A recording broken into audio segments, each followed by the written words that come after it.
Klabu ya Manchester United pia wanao mpango au kuweza kuachana na golikipa wao ambaye anafahamika kwa jina la Andre Onana na kuweza kumtazama Emiliano Martinez kama mbadala wa pengo hilo.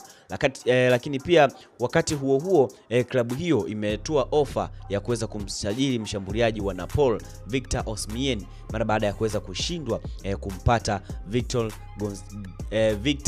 Gyökeres. Lakini pia Manchester United wako tayari kumjumuisha Rams Hardin kwenye dili hilo, lakini changamoto ni mshahara mkubwa wa Osimhen na Napoli kutaka malipo ya pesa taslim. Ikumbuke kwa sasa hivi pia Osimhen yupo Galatasaray kwa mkopo, lakini pia ni mchezaji halali pia wa Napoli mpaka sasa hivi. So Manchester United wanakuwa wanamtaka. Sasa Onana pia wanataka kumtema Onana ambaye pia ni golikipa wa timu hiyo ya Manchester United, ambapo pia nikikupa baki kidogo ya Onana, pia yeye jina kamili anafahamika kama Andre Onana, lakini pia yeye ni raia wa Cameroon huku kwa Afrika, mshikaji mweusi kabisa kama unavyomuona hapo.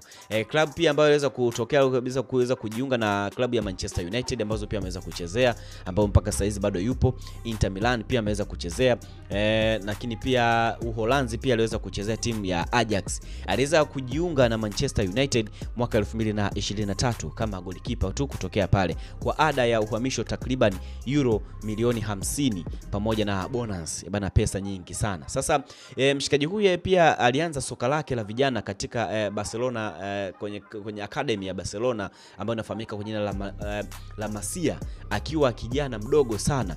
Kisha akaenda Ajax mwaka 2015 ambapo pia alikuwa golikipa tegemeo kwa miaka kadhaa na kuweza kupata umaarufu mkubwa.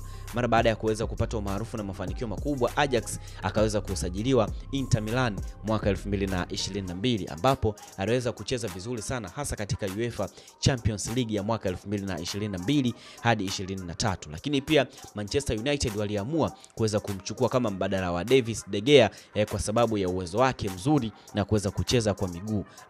Lakini pia tunakumbuka kwamba De Gea alivyokuwa pale, huyu ndio alikuwa kama golikipa namba 2. Sasa mara baada ya De Gea kuweza kuondoka pia Onana pia akaweza kuwa ni golikipa namba 1 wa timu ya Manchester United, na ndio maana sasa hivi pia wanataka kuachana naye, and then mbadala wake katika usajili huu ambaye atakaa golikipa. Unajua Osimhen sio golikipa, lakini ameonyesha kwamba kwa ni moja kati ya watu ambao pia watakasajiliwa katika kikosi cha Manchester United kwa msimu huu ni Victor Osimhen, raia wa Nigeria ambaye kwa sasa hivi yupo katika timu ya Galatasaray ambayo pia lakini yeye anamilikiwa na timu ya Napoli. Sasa Onana pia ameweza kuachiliwa na inaonekana kabisa kwamba anaweza kuondoka katika klabu ya Manchester United na kuweza kutafuta klabu nyingine. Klabu ziko nyingi na vitu vinakuwa kibao kabisa. Drop comment yako hapo, lakini pia subscribe channel yetu, tutakuwa umetisha kinoma noma.